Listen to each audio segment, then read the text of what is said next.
Excellences, Madame et Monsieur les ministres, Madame la représentante de l'UNICEF au Congo, Madame la mairesse de Kotokoto, distingués invités en vos rangs, grades et qualités, honorables députés juniors, chers amis invités. Tout d'abord, je voudrais vous remercier, honorables députés, pour votre excellent travail, votre organisation. J'ai beaucoup appris et cela va servir dans ce rôle d'ambassadrice que m'a confié Madame la représentante de l'UNICEF.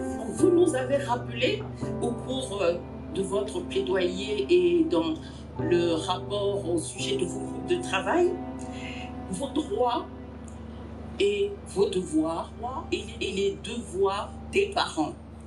En matière de santé, vous avez rappelé qu'il est important que vous ayez accès aux soins, mais surtout à la prévention.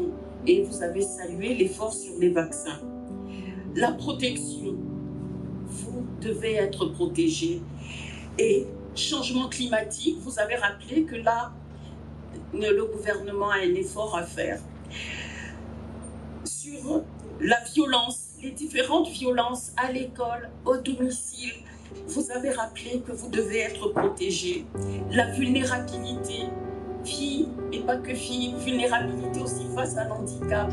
Nous avons bien pris note qu'il était important d'y apporter de l'attention et j'étais très sensible.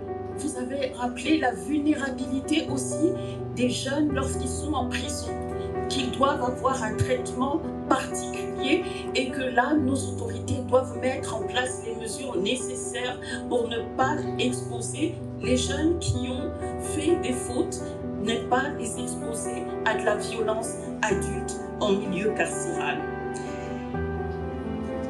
Vous avez aussi parlé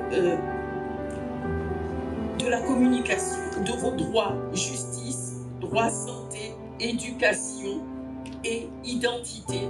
Tous ces droits que peut-être parfois nos parents, vos parents, mes parents, moi-même, n'y portons pas toujours toute l'attention nécessaire. Merci d'attirer cette attention.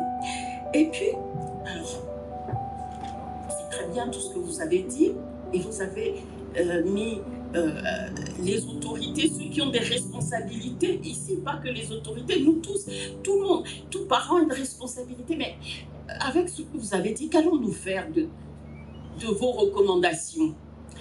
Et c'est peut-être là où le rôle demandé par Madame la représentante de l'UNICEF, c'est porter votre voix le plus haut possible.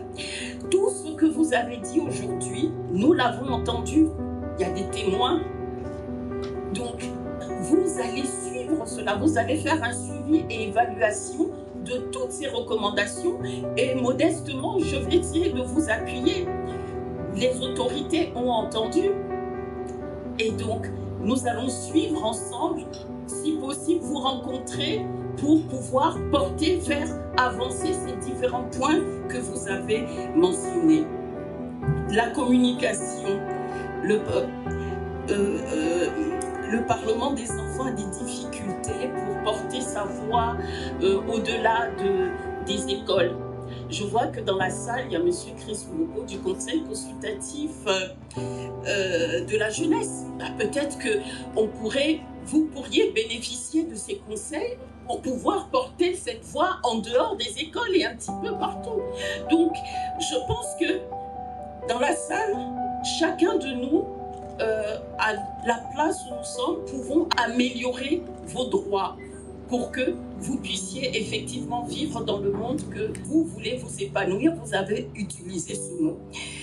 Donc, pour finir, parce que vous avez dit des choses très fortes, je ne vais pas les répéter, c'est bien inscrit dans nos têtes. Je voudrais dire deux choses et qu'il ne faudrait pas que l'on oublie. Un, non seulement les autorités, mais nous, parents, c'est que la vérité sort toujours de la bouche des enfants.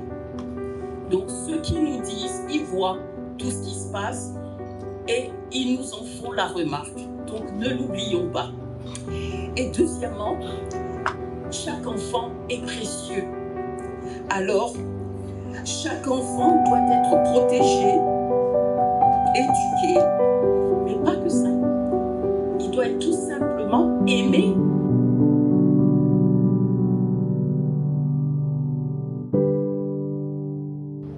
Voilà ce que je voudrais vous dire. Merci.